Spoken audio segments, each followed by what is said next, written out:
crayons, right? You get to keep them and we don't give them. Very special, very special. This is a really fun part we're starting on because, before it was the proof of context of who is Jesus? That's the question. Who is this guy? And the proof was, well, he's more powerful than the gods, he's more powerful than the Romans, he's more powerful than the Greeks, he's more powerful than this and that and the other thing.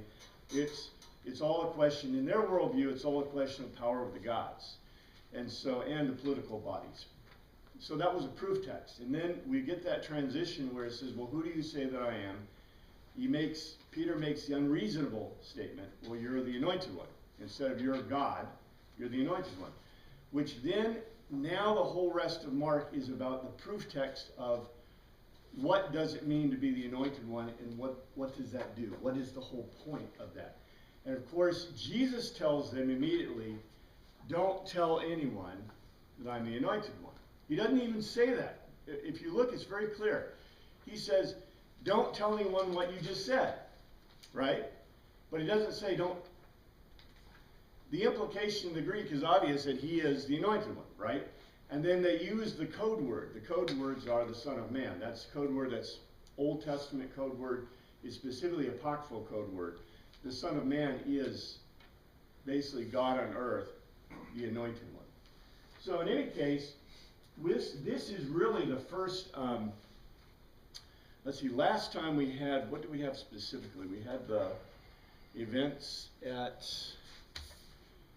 we just had those events where he initially begins to say, okay, the Son of Man is going to go to Jerusalem and be killed, and then he makes his paradoxical statements, a bunch of paradoxical statements, and now we're going to get into proof context of exactly the proof of those statements. So I've got some words here. I've been throwing this one together, A-N-A-S-T-E-N-A-I,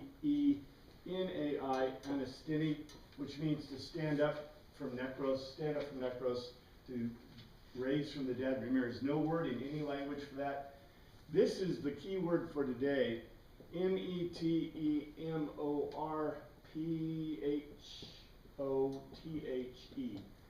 metemorphothe,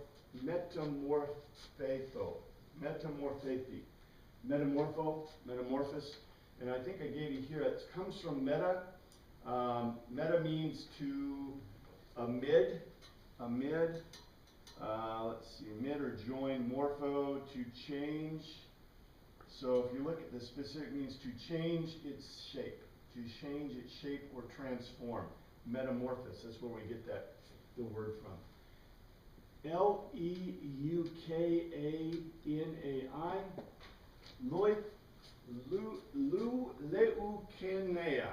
leukenei. Let's see, I think I gave you a Luke. Yeah. L-E-U-K-A, Luca. Remember Luca? There was a song, Luca. Luca is Luke, means light. Light.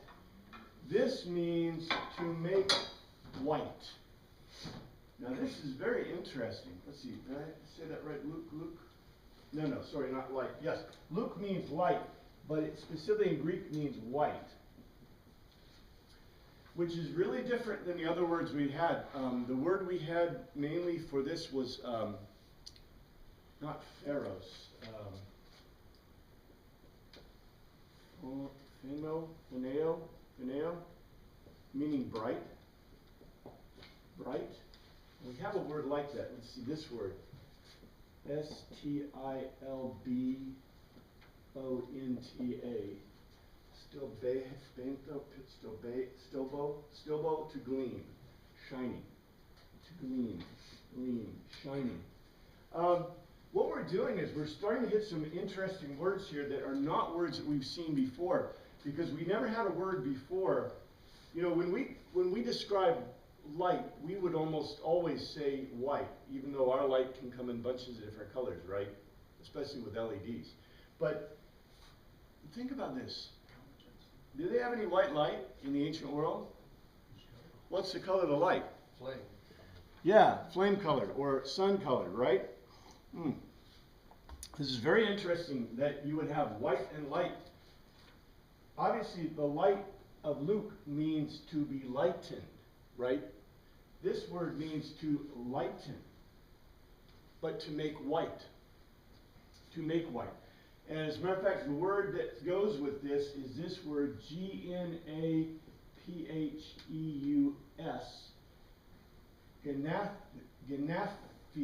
Gnapheus. Gnapheus, not graphus. Gnapheus means a fuller. Anybody remember what a fuller does? What's that? Fuller's earth?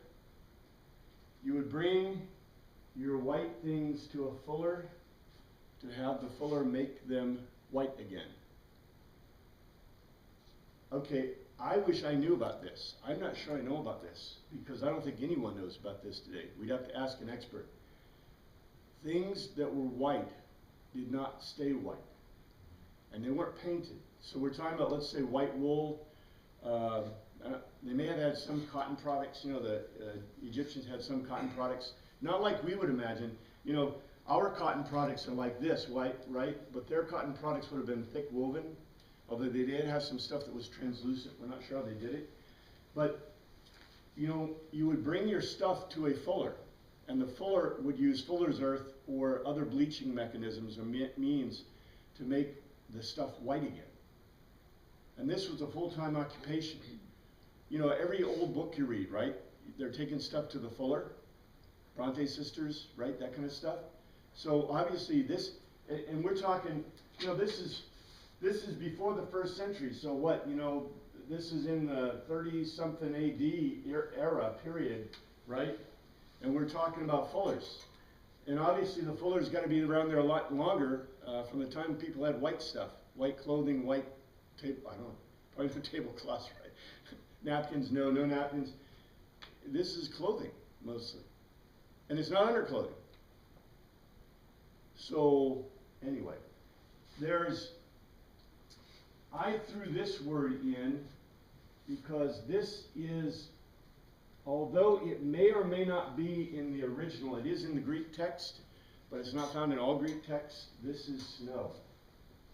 And the reason I include this is because I just wrote a book where the main character's name was Chione. Chione is the goddess of snow in Greek. Chion means snow. So the goddess Chione. And do you see what that means? If my word for snow is the name of the goddess for snow, that means, what do I think snow is? Divine. Yeah, snow is a divine thing from the gods, right? Because the name for snow is the goddess of snow. Let's see. And I threw this one in too. This word comes into play, yea. Yea, meaning world or earth, the terranean globe, the soil. So let me see. Let's look at this. Look at 9:1. That's where we are. And I think we did one last week. Let's just hit it again. He said, he logos to them. He made a logical argument. I logos you the truth. Some are standing here who will not taste, gnomai, taste death, thantos, before they see the kingdom, the basilia of God, of Theos, come with dunamis, with force. Now, it's really interesting that remember all the chapters are added, right? Verses, chapters, paragraphs, everything's added, right? Isn't it interesting that the translator cut this this is the beginning of the 9th chapter. What does that imply to you? Remember the last thing we had? The last part we had was of 8 was Jesus, his arguments, you know, pick up your execution stake. Oh, and I want to make a comment with that. If you were here last week, this may not make sense to you if you weren't here last week, but it'll make total sense to you if you were here. Remember I was comparing Jesus to the centurion, and here's the sentry behind him, and the words he uses to the disciples and the words he's using to the people. He says that you can be optios, and the optio basically stands around behind and makes sure everybody's in step and everybody's doing the right thing. He's the guy who's behind, you know, goading them on, where the centurion is the leadership. And so Jesus tells them all to be that. Well, Pat made the comment yesterday to me, or last week to me. He said, Jesus said, pick up your execution stakes. And he reminded me in my book, which this is true because it comes right out of the Greek and the Roman documents, every Roman legionnaire carried a stake with him. At least one. They may have carried more. But they usually carried one stake because the stake was used if you needed to set down a defensive position. You would set the stake in the earth ahead of you, and you would use your digging tool to put it in the ground, because that would protect the legionnaire from a cavalry charge. They didn't have much cavalry, but from a cavalry charge or from a charge of troops, because at least you'd be able to stand behind your stake, right, your pointed stake, and protect yourself. So he reminded me of that. And you know, Jesus doesn't say pick up your execution stake. He says pick up your stake and follow me. The implication is that it could be a stake for whipping, or a stake for crucifixion, or a stake for impalement, or it could be a stake that a legionnaire carries with him, right, for defense. I thought that was really interesting and really good observation, because, you know, the context that Jesus was telling them were these paradoxes. The paradoxes, which he ended with the paradox, if anyone is ashamed of me and my, this is purely a paradox, but if anyone's ashamed of me in this generation, I'll be ashamed of him, right? And that was the point. And then we get this transition that he says, those, you know, before he was talking about the Son of Man and what the Son of Man would do, right? And he was giving these paradoxical statements. And then the next thing he says in 9 is, he said to them, I tell you the truth, some who are staying here will not taste death before they see the kingdom of God coming in power. That is not transitional, guys. That is pointing us. The translator correctly caught the point of the Greek. In other words, we're putting a chapter transition here, but look what he did. He left over that, what would seem like a transition, right, or a end point to the previous argument, and now did what? He made it part of the first part of the chapter, which would imply to us that the rest of the chapter also includes the previous part that we discussed, right? So what is it about this guy that makes him the Son of Man? That's the question. And look what happens in 2. In other words, this isn't just a recount. This isn't just, I don't know how to say this more strongly or clearly. I'm trying to. This isn't just like a paragraph. Here's a paragraph, and now here's a new story, right? With a new paragraph. It's like all this is together. So all that together is this. 2. After 6 days, Jesus took Peter, James, and John with him. Now, why Peter, James, and John? I don't know. Remember Peter, I think Peter and James, didn't he tell them to optio? And I don't know. Also the one in the Garden of Gethsemane? He seems to pick on these 3 rather regularly. Yeah. You know, why them? I don't know. But, you know, were they more special? I don't know more special. He took them, you know, the whole context of the optio is you're not more special, right? That was a point I'm trying to make, and I don't know how to make that point even stronger either. I want to keep reminding you of it. They call themselves an ecclesia. In an ecclesia, everyone is the same. So if everyone is the same and there's only one head, that's Jesus. So like in our viewpoint, like I said last week, our viewpoint is the optio is a leader of sorts, right? And in Jesus' idea, the optio is leader of sorts, but if everybody is a leader, and that kind of goes back to his paradox, the paradox he gives us. Let's say let's call it the paradox of the optio. So everybody is an optio, everyone has a leadership position, and when the centurion's not there, everyone has a responsibility of being the centurion, right? Very interesting. And remember one of Jesus' paradoxes that he mentioned, let's see, one of the paradoxes. I think it's in here. I know it's later. I think we hit it later. But one of them is in here. Yeah, I know we hit it later. The later of the servant versus the master. If you want to be a master, you have to be a slave, right? We haven't got to that yet, but that is coming up. I think it's in this chapter. In any case, after 6 days, Jesus took Peter, James, and John with him, and led them up a high mountain where they were all alone, and he was metamorpho. He was metamorpho. Now this is really interesting. Metamorpho. Literally that means he changed shape. Before, in front of them. Literally in front of them. So this isn't, you know, he went behind the curtains and came out, I'm the Wizard of Oz. He was right there in front of them and he metamorpho. Now how did he metamorpho? That's in 3, his himation. Oh, that's a word I didn't rewrite for you in English. This is an H-I sound. This is H-I-M-A-T-I-A. Himatia. Himation. A himation, we like to call them all togas. Everything they wear is togas, right? No, they would say, they would slap you. They'd say, no, I'm wearing a himation. And you go, oh. The himation was the outer garment, and I think the pelopus, I got the pelopus in here? I don't think I have the pelopus in here. The pelopus is the inner garment. So it's not underwear, it's just your garment. So your inner robe is your pelopus, and your outer robe is your himation. And the style determined what words were used in the Greek. So this is the classic style, classic period style of himation and pelopus.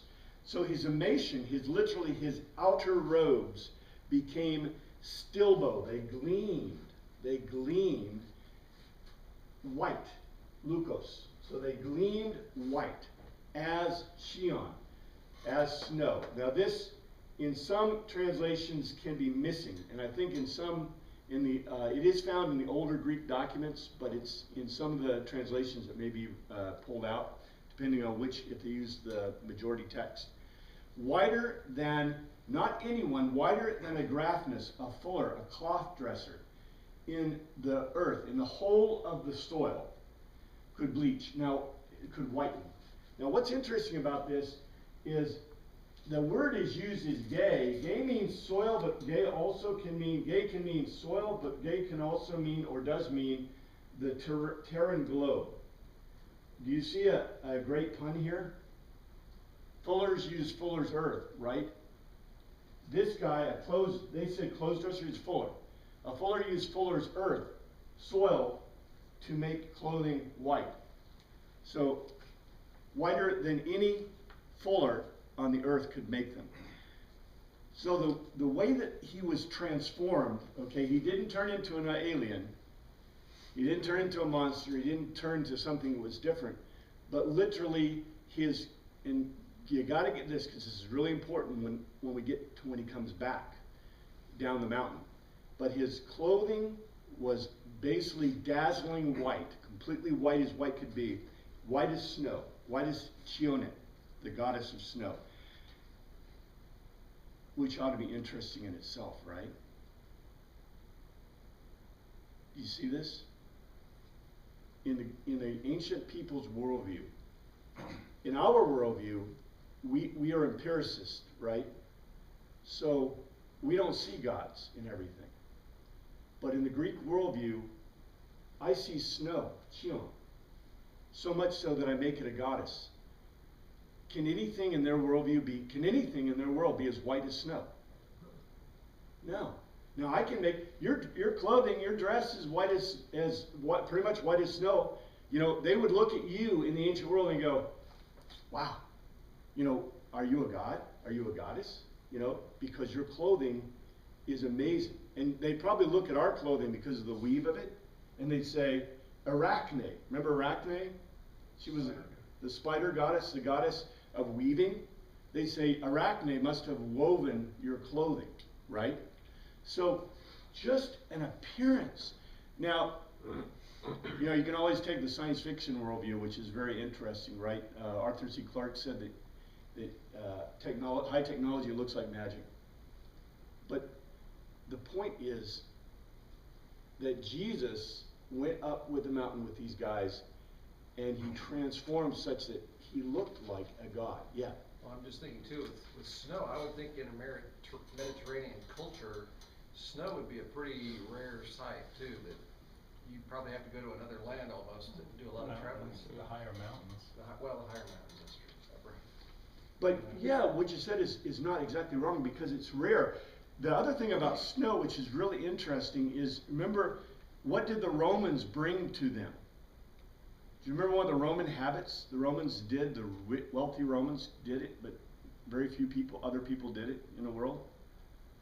The Romans had a penchant for ice cream type stuff. Exactly. So what did they do? Do you remember? Send a runner up to the mountain to bring it back. Yeah, they'd send slaves as runners, usually in packs, and they would pack it in sawdust because they realized sawdust was a pretty good insulator. And guys would, they'd run up to the mountains and pack this snow in, and they'd bring it back down so they could put flavorings on it and have, what do we call that? Snow cones, snow ice, right? And that was the beginnings of ice cream. I guess, it took a little while to get to the ice part, but, to the ice cream part, but that's what they did. In 4, and there appeared, ophthalme, to their gaze, there appeared before them Elijah and Moses, who were Sulei. I should have given you this word, but this is so common to the words we know. Lelo. How do you spell it? Lelo. Lelo. E-O. Lelo, remember, lelo means to converse in Greek. And so this is sulelo. Sulelo. Sulelo means to converse together.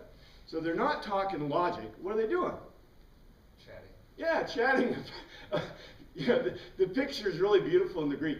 So here's Elijah and here's Moses. And it's like Jesus is there, and it's like they're continuing their conversation. And it's not about the Talmud. It's not about Lego. It's not about the world. It's about the weather, right? Hey, how's it going? How's heaven? Yep, right? I mean, this is kind of funny because, in English, we get they're talking together, right? And so I would say, well, what are they talking about? Well, the Greek kind of tells us. They're just kind of chatting. Hey, how's the world, buddy? Implies a familiarity rather than a rarity. Well, the reason that it's important, okay, all right, I was just writing about this because, do you remember we talked about C.S. Lewis, and C.S. Lewis said the projection of a four-dimensional God into the world looks like 3, right? The projection of a three-dimensional, if you draw a two-dimensional or a three-dimensional thing in 2 dimensions, it projects in multi-dimensions. So it looks like it projects, I think, if you go from 3 to 2, it looks like it projects in two directions, right? If you go from 4 to 3, it looks like it projects in 3. So you have 3 parts. That's what C.S. Lewis wrote about. So, we think of God the Father, Son, the Holy Spirit. We think 3 things, right? C.S. Lewis, and by the way, all of Christian, and now I'm touching theology, but right, the whole of historical Christianity has looked at God as one being, right? Not 3 beings. That's the whole Anastasian Creed thing, right? 1 and 3, 1 and 3. So the picture that the Greeks are trying to give you here is obviously Jesus is God. Yeah. He goes up on the mountain, he's talking to Moses and Elijah. And Moses and Elijah are dead as a doornail. So the implication here is Jesus is their bud. Well, it isn't Jesus who's their bud, it's God who's their bud. So Jesus, and remember, the whole proof text of the beginning of Mark was Jesus is a God, if not the God, right? And then you get old Peter making his statement. You're the anointed one. And all the Greek audience is going, why do you say he was God? And then he goes up on the mountain with these guys, with Peter. And all of a sudden, Jesus looks like God. What is the writer of Mark? Well, it's not just the writer of Mark. What is Jesus telling us? What is the writer of Mark telling us, but what is Jesus saying? That he is God. That he's God, exactly. But the Greek is not going to come out and say, well, obviously Jesus is God. You see, the whole buildup was that Jesus is God, and then Peter says, well, you're the anointed one. And then Jesus said, I'm going to tell you who the Son of Man is, who the anointed one is, right? And he takes him up on a mountain. And he looks like God. The Son of Man, the Anointed One, looks like God. Our implication is he is God. So at least what happens. So they were all conversing together, and now, you know, here's a question. You're going to be asked this. You've got to be cautious with this, because this is a great proof text from Mark, but it has problems for us. Because what is the first question that someone's going to ask you if this comes up in conversation? How did they know they were Elijah and Moses? Did they have name tags? Right? Is it because they look like? Because they had name tags, right? The name tag. I'm Moses. I'm Elijah. Nice to meet you, right? Just like a convention. This is a great question. Are they listening so long that, you know, Jesus addresses Moses and said, hey, Moses, right? And how do you know they're the Moses? Well, you know, sitting on a mountaintop with a transformed Jesus, and these guys look like, right? Remember, I told you that Jesus is wearing himation, and his himation and pelipos, you know, the himation changes so it's white as snow. Well, what are these guys wearing? Not the same. Well, clothing out of time. They're not wearing the same Greek clothing, right? These guys are Greekized. But you see, in our worldview, everybody in the ancient world wears the same thing. They all wear togas, right? They would tell you, they would slap you and say, no, we don't wear togas. Look, I've got a fringe on the bottom of mine, and he doesn't, right? I'm not wearing a toga, I'm wearing a himation, right? Can't you tell us the pelipos? Can't you tell, right? You look at a guy and say, that's a two-breasted suit. And someone from another culture would say, well, he's just wearing a suit. You see what I'm saying? So when they looked, number one, they were seeing someone who was wearing clothing out of time. It's just like if you go to Japan and you see someone wearing a kimono, you go, they're not wearing the normal clothing that Japanese people wear today. People in Japan wear normal, you know, Western type clothing, right? And if you see someone wearing, you know, samurai pants, right, in a ninja suit, you say, well, you're not wearing normal clothing, see? And so when these guys are on the mountaintop, you say, well, how did they know? Well, they're not wearing a himation and pelvis. They're wearing the robes and clothing that they would wear in that time. Now, what are they? Well, we don't know exactly what they are, because in those cultures, you know, you don't got a lot of pictures, first of all. We guess, because we do, you know, we go look at pictures or other things from those times, but we have no idea. And what did they call them? Well, unless somebody wrote down a book on dressmaking, right? And of course there aren't. People didn't waste their time or effort for those things. So anyway, how did they know? Likely Jesus is talking to them, expressing, saying their names. They also they have clothing that's not the same, it's different. How do you speak to him? Because he wouldn't be speaking Greek. Wouldn't be Greek, yeah. That is beautiful. They'd probably speaking what language? Hebrew. Hebrew. And remember, it's Hebrew is spoken language at that time. And how would they know? Let's close to Aramaic. So and remember, well, this depends on how smart you think. I think that Peter and those guys were pretty bright, or Jesus wouldn't have picked them. You know, our impression is they're dirty fishermen. But remember when we looked at it, there was some really interesting ways that they were described, especially at the beginning. So, you know, Peter and I think Peter and whoever was with Peter, was it James or Peter and Andrew? Anyway, the guy who was with Peter, the fact that Jesus uses military terms to talk to them and uses some military terminology to, you know, and calls them sailors. He doesn't call them fishermen, he calls them saltwater sailors. So, you know, were these guys previously military or saltwater sailors, right? Not fishermen, but sailors, you know, military kind of guys. Who knows? But, you know, if they're Jewish, which they were, you know, by the time they're 12, they're required to memorize the Torah. So they can't be super stupid, right? So they should know rudiments of Hebrew. Hebrew is not a spoken language at this time.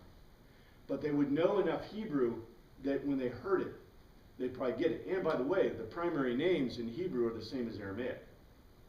You know, Moses, and Elias. I think that's right. Elias, Elijah, whatever. It's in the Jewish New Testament or Jewish Old Testament, New Testament document thing. But in any case, so yeah, they'd probably be speaking in Hebrew. They could be speaking in Aramaic, or it doesn't say. They could be speaking in Greek. That would be interesting in itself, but it doesn't say. But I think that's a good observation. Peter said, it's not said, it's Peter concluded for himself and logos to Jesus. Peter concluded for himself and logos to Jesus. They cut that out. They just said, he said, Rabbi. And this is the first time I believe that rabbi is used for Jesus, I think. Rabbi, it is kalos. It is beautiful for us to be here. Let us put up 3 tents, skina. One for you, one for Moses, and one for Elijah. Now, there's a little problem with what they just said. Okay, what are they talking about? What is he talking about putting up tents? The tabernacle. Yeah. Let's put up tabernacle. Now, there's a problem with this. Peter doesn't ever get it right. This guy doesn't ever get it right. What would it mean if I put up 3 tents? He worshiped them? Yeah, he's put them equal. He just said, you're equal. And the whole point of the writing, the whole point of everything in Mark and for Jesus is to show us that he is God, right? And so, Peter gets it wrong again. It's like, well, we'll do 3. It's like, what do? Make Jesus bigger? Right? So, why would he want to make tabernacles to Elijah and Moses? Isn't that interesting? This, again, is kind of their worldview, but also reflects back to what the writer, we talk about this logos to telos. Logos to telos. It's logos to telos. That the telos is never told to us. The writer wants us to think about this thing. So, Mark writing this down is giving us these incidents because they point to the truth, right? They point to a conclusion that's obvious.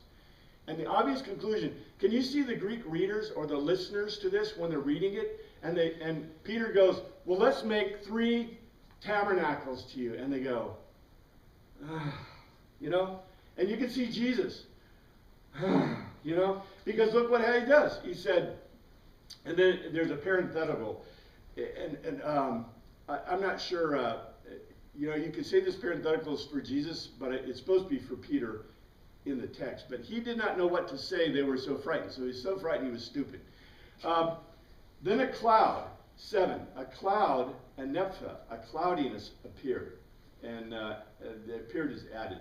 Then a cloudiness, a nephala, enveloped, cast shade on them, and a voice, a phone, a tone, came from the cloud, and legos. This is my huios, my offspring, whom I agapetos, I love of the gods. Listen to him. Now, if you couldn't get it before, if Peter couldn't get it before, God himself, comes, slaps him. Yeah, God is slapping Peter. I mean, this is very cool, right? When you have a God slap, Peter gets a God slap. Look, dude, this is my offspring. And by the way, I like the fact that huios in Greek doesn't just mean a son or it's a male animal. It's an offspring. So this is my offspring. This is my, we say, what's the word we use? Heir. What's that? An heir. Well, not just heir. What's the word we use? We use it in the creeds. Jesus is from God. Begotten, not made. He's begotten and not made. So the implication here is begotten, not made. Not just not a physical child. Not made like man. Whom I agapeto. So agapeto, agape, the love of the gods, right? And this is a paradoxical statement when given to humans, not paradoxical when given to gods. And notice that God didn't say, and here's my buds, Elijah and Moses, right? But rather addressed to Jesus. Similar verbiage to the baptism.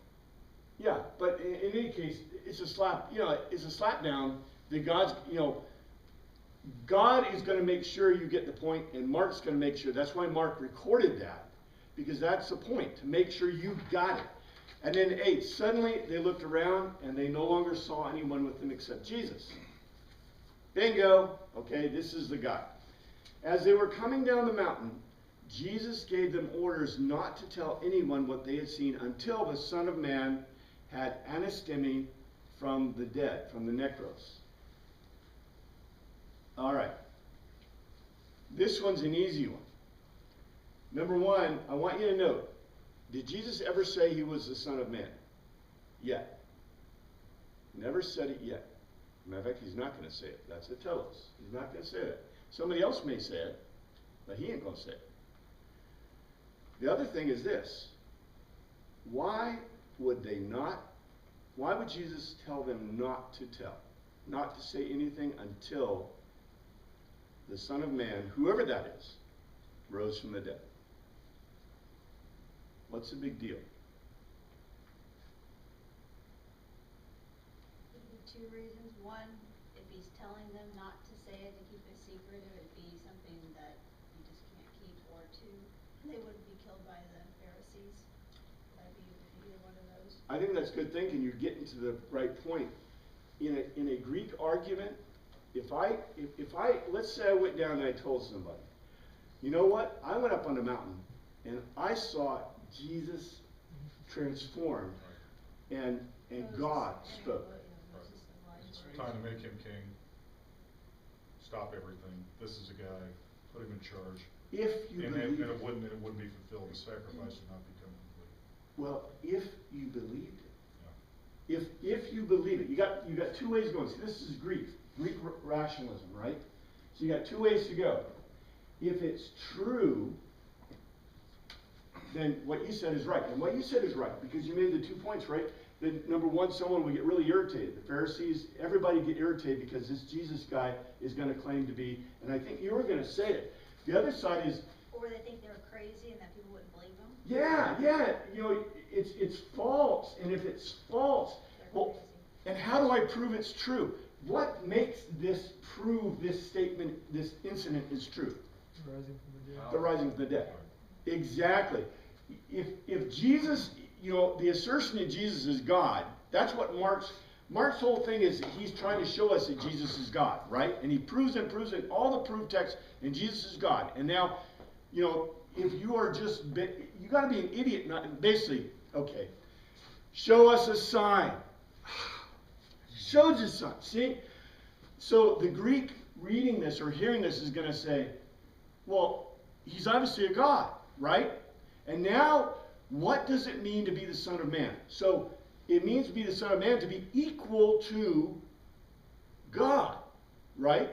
And so this is, if this is, the truth of this assertion is unprovable until I can absolutely prove that Jesus is the Anointed One, the Son of Man, God, right?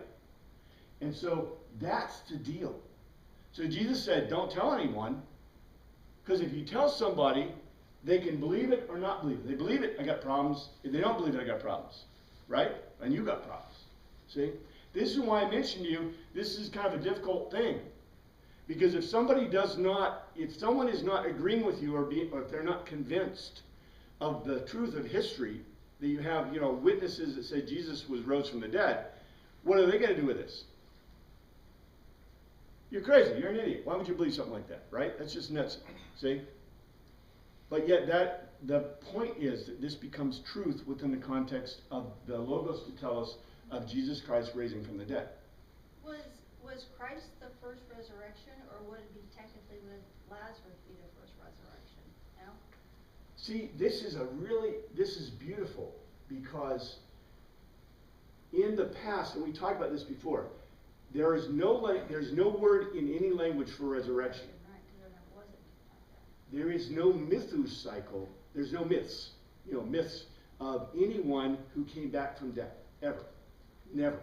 Go look at the Greek myths, we talked about this, the Roman myths, the myths of the Egyptians, the myths of Samaritans, of the Sumerians, anyway, those guys. The Zosteran, guys from Samaria, all those societies, the Chinese, Japanese, there is no culture that has anyone come back from death until after Jesus. Now, there are some things that we interpret, we reinterpret them. Like, I think it's Elijah and the boy, right? The boy appears to be dead, Elijah lays on him and brings back his breath, his spirit, right? And so we reinterpret that from our context to mean that he resurrected. But that's not exactly clear in the text in the Hebrew. And I don't think the Hebrews viewed it that way. See? We view it that way because we have Jesus. Now, in all the other contexts in the New Testament, and we can go ahead and look at the whole thing, there are a few other incidents where people are brought back from death by Jesus. But it's obvious what the writer is trying to show us. Well, not just the writer. What the whole point of Jesus is, right? What's the logos of Jesus? God. Yeah, the telos is that he's God. And so God has power over death. And by the way, none of the Greek gods had power over death. Right? Because Pluto, remember Pluto, that dude? Could he bring anyone back from the dead? No. None of the gods could bring back anyone from the dead. All right? It's really interesting that in Orpheus and Eurydice, right? Eurydice, Eurydice. whichever. Yeah, you brought that up because that's great. I always try to keep all these things clear in my mind, and unless I've looked at them recently, it's hard to. But remember, she was walking herself. He went to get her, a human went to get her from death. And she was walking on her own, right? The implication here is that, can any God defeat death? No. No. If you're defeating death, though, that means you're outside of the created universe. You are a true creator. You are the God. Which, the implication to the Greek is a big deal here. Yeah. I think of Lazarus, if he was raised from the dead, he was still subject to death. Right. He died again, and the resurrected Jesus Christ was no longer subject to death. Well, note. What I was trying to point out is, in the Greek worldview, the Roman worldview, the Egyptian worldview, almost all the worldviews, it's not the gods who can bring you back. It's, in all their worldview, it's the human being striving to come back, but can't come back from death, because death is viewed as an irrevocable, line in the sand, right? Cannot be crossed. But yet Jesus brings back Lazarus, brings back Jarvis's daughter, brings back, we saw the little girl that he brought back in Mark, and also there's a young man that I think in Matthew that's brought back, right? So it's not the young man, it's not Lazarus, it's Jesus. See? And by that, the logos and telos of that is that this God, whoever is Jehovah, right?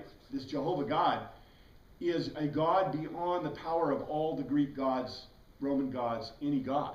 And the fact that Jesus can do this means he is God. You see? And that's the constant refrain.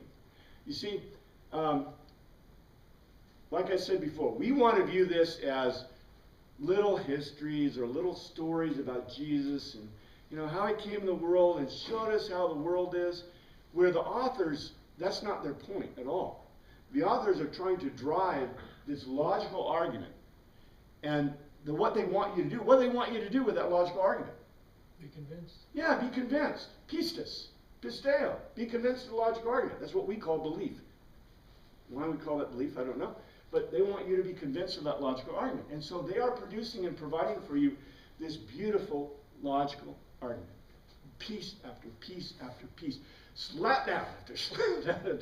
I think Mark is great because Mark is one of the Mark and Paul. Paul in some of his writing has some great slapdown, but he's kind of more gentle about it than Mark. In Mark, you get these slapdowns that to the culture, the people would be like, well, that's obvious, right? And they'd probably be laughing, right? But to us, it's like, oh, that's Mark. That's the gospel of Mark, you know? And we don't get it. We don't get a lot of this, right? But the slapdowns are all there. We keep seeing them. It's kind of funny. They kept the matter to themselves, discussing, and it's not discussing, logos, making logical arguments to zozeteo, to investigate jointly what rising from necros, what anastemi from necros meant. Do you see what Mark is leading us? Okay, it wasn't that Jesus was God. It wasn't that they were on the mountain and this guy metamorphosed. It wasn't that the voice came down and said, this is my son, or this is my offspring, right? They couldn't figure out what it meant when he said, I'm going to, or the Son of Man is going to raise from the dead. And whoever it is that does rise from the dead is the Son of Man. Did you see this? They couldn't get it, right? They're like, you know, I don't know about you, but, you know, I'd be puzzling over totally something else. But it's our worldview. No one had ever come back from the dead.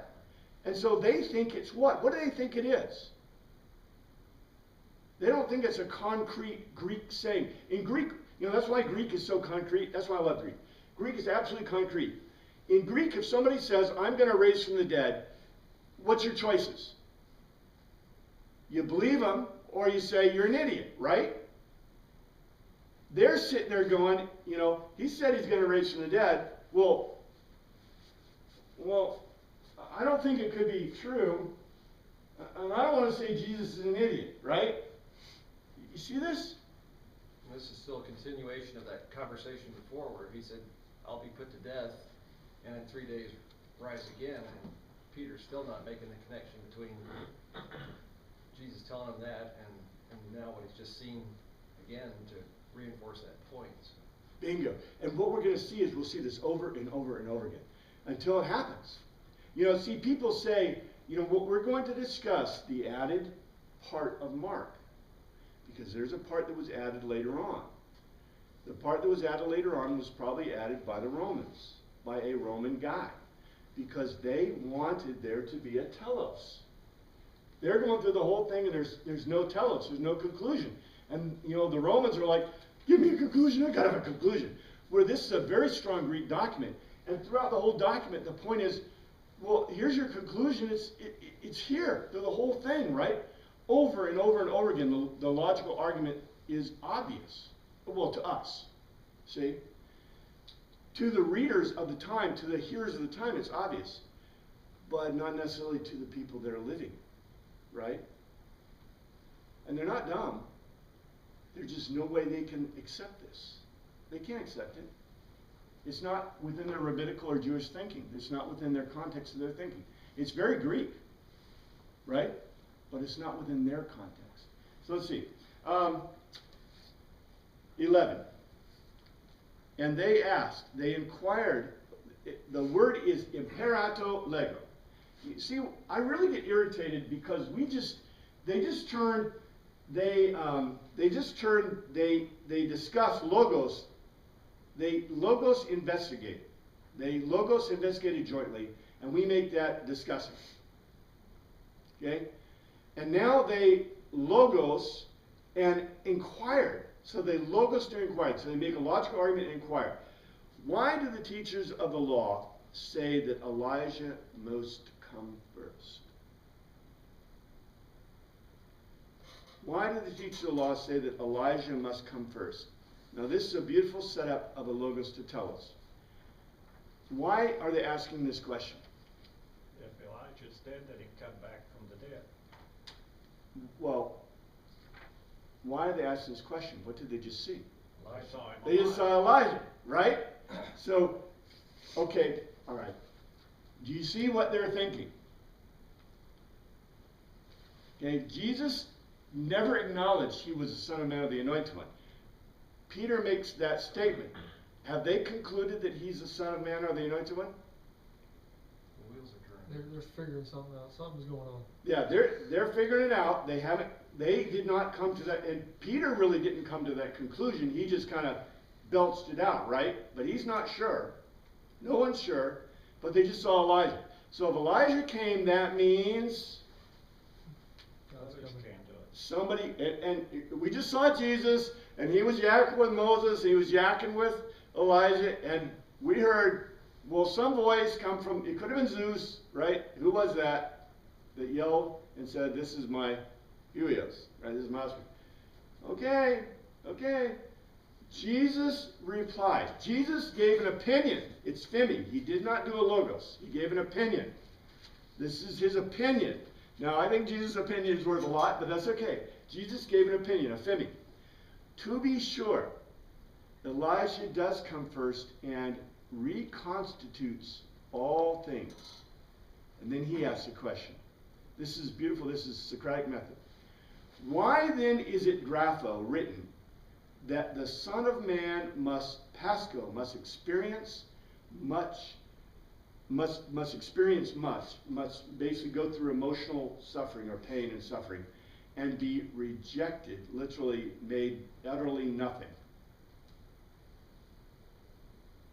Okay, this is a Lego of the anastemi ekmekros, of the rising from the dead. The question is, who is Elijah? Okay, so be sure, and this is Jesus' opinion, right? So Elijah came, so who's Elijah? What's the implication? He reconstituted. And already Jesus told us that somebody came and he made the way straight. John the Baptist. The implication is that it wasn't Elijah on the mountain. But, just to make sure, okay, why did Mark tell us about Elijah? Why did Jesus tell us about Elijah? Just to make sure we knew that it was Elijah, right? See? Because the implication has always been that John the Baptist is the coming of that Elijah, a figurative coming that makes the way straight, the Teen Hodos straight, right? Teen Hodos? He hasn't said Teen Hodos, well, he's gonna. This is that thing, the Socratic thing, you know? The logos to tell us of the Greek ideas. No direct answer to a question follows with another question. And look what he says in 13, but I tell you, Elijah has come, and they have done to him everything they wished, as it is written about him. The implication is that Elijah is John the Baptist.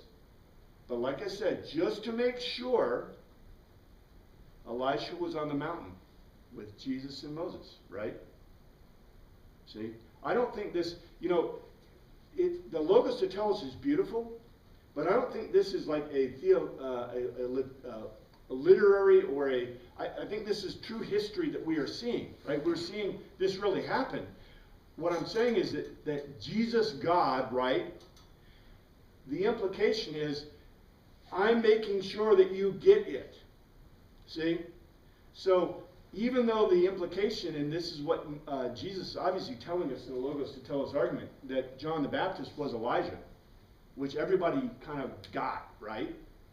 But he made sure of it because Elijah was there. You see this? And this is why this follows. It's the Logos to tell us is being asked by the disciples, because the disciples are trying to figure it out. What does this rising from the dead mean, and who is the Son of Man? Who is this? What does this mean, right? And they don't get it. But they did notice that what? Elijah was on the mountain, which means that the Son of Man's got to be there. And they're putting it together. See? They haven't got it all together, they're putting it together. When they came to the other disciples, and this is 14, they saw a large crowd around them, and the teachers of the law, the Grammateus, arguing. They were investigating jointly. Now, see, this is why I don't like the way that our translations read. It uses the exact same term that was used before when it said, let's see, this is in the exact same term in 10. 10, they kept the matter to themselves and they discussed, literally it is logos suzeteo. They were doing logical investigation. The exact same words are used in 14. It says they were logeos suzeteo. They were investigating jointly, but the translator translates it as arguing. In other words, when the other disciples, when they saw the other disciples, there's a large crowd around them, and the teachers of the law, the grammateus, the scribes, were discussing it in a logical manner with the disciples. Now you can imagine who's losing. The disciples are losing. Because the scribes are bright dudes, right? Or they wouldn't be scribes. And, you know, these guys are, okay, there's, I don't know what they are, soldiers, sailors, fishermen. We know they were fishing. We don't know all the incidents in their life, but they're not too dumb. You know, they memorized the Torah, but they ain't going to hold out against, you know, scribes. So they're probably losing, but they're not arguing. They're discussing. You know,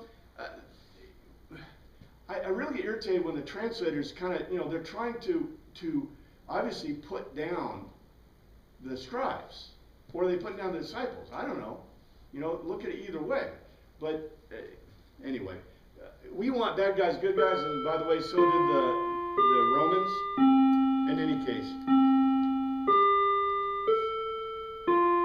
if you look further at this, note there is no break. These are not separate incidences. The logos to tell us that we've been following through about Jesus and about this metamorpho and about, you know, transformation, all this stuff. This is a continuation of that logos. And the telos may or may not be the same, right? Probably close, but may or may not be the same. The point I'm making is, as you read this, read it as a continuation of that logical argument. Don't read it as, oh, suddenly there's a new idea. And we'll continue from there next week. Thank you, Father, for your word. We pray you can look after us all and our families this week. In your name we pray.